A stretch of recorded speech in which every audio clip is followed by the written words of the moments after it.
Have you ever finally started trusting yourself and then watched your life get more complicated, not less?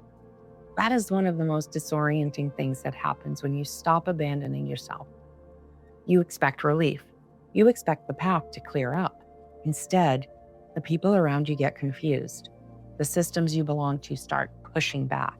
And it starts to feel like trusting yourself may have been the wrong move.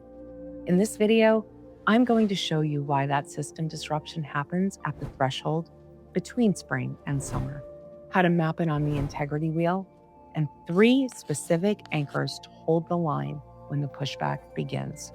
Hi, I'm Jessica. There is a myth in the personal development world that self-trust is a purely internal experience, that you just decide to trust yourself and then you feel better. But self-trust is not just an internal feeling. It is an external boundary. When you start trusting yourself, you stop tolerating the things you used to tolerate. You stop agreeing to things you do not want to do. You stop pretending you are fine when you are not. And when you stop pretending, the people around you notice. The systems you belong to notice. The structures that relied on your compliance also notice. Because your self-abandonment was probably holding something together. It might have been holding a marriage together. It may have been holding a family dynamic together. It may have been holding a professional role together. When you pull that self-abandonment out of the system, that system starts to wobble. And when the people you love react badly to your new boundaries, it is because you have disrupted their homeostasis. Systems, whether it's a family, a marriage, or a workplace, are wired to maintain balance. When you change your behavior, the system feels the imbalance and pushes back to force you into your old role so it can feel stable again. Not because they are bad people, but because you change the rules of engagement without asking for their permission and likely without notice. And here is why that pushback is so hard to hold. When the people you love react badly to your new boundaries, your brain reads that as feedback and it says, see, you should not have done this. You broke something. Go back. That is not the truth, but it is a very convincing story. And it is exactly what we need to look at. If you have ever experienced the pushback that comes when you finally start standing by your own side, take a moment and tap the like button. It helps us reach people who also need to hear it.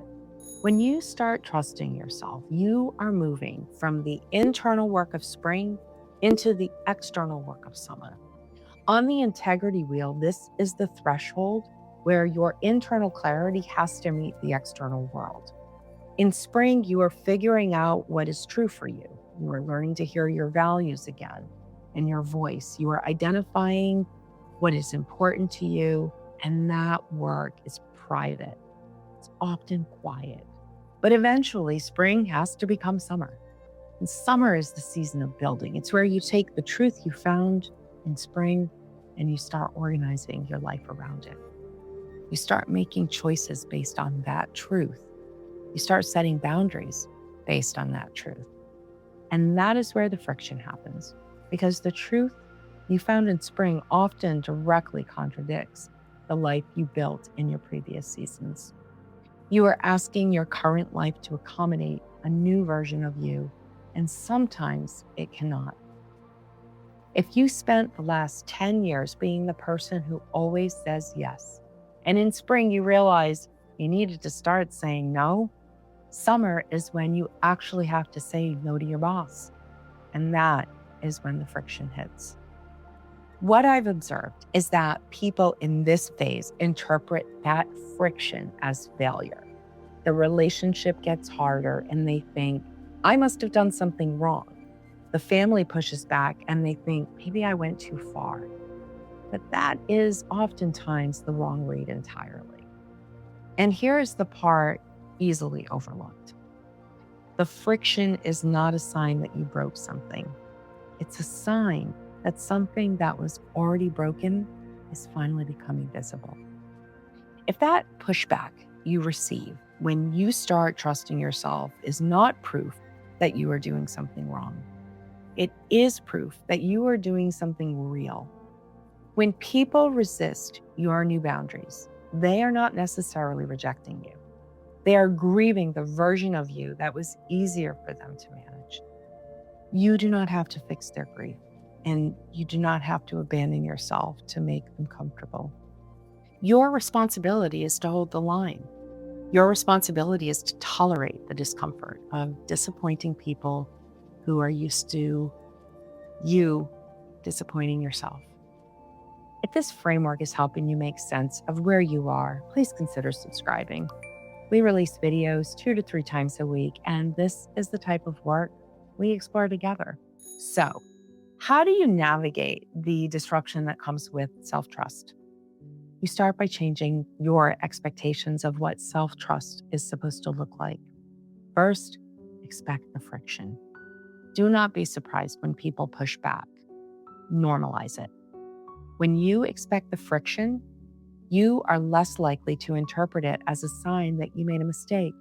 The friction is just the sound of the old system adjusting to the new reality. Second, do not over-explain.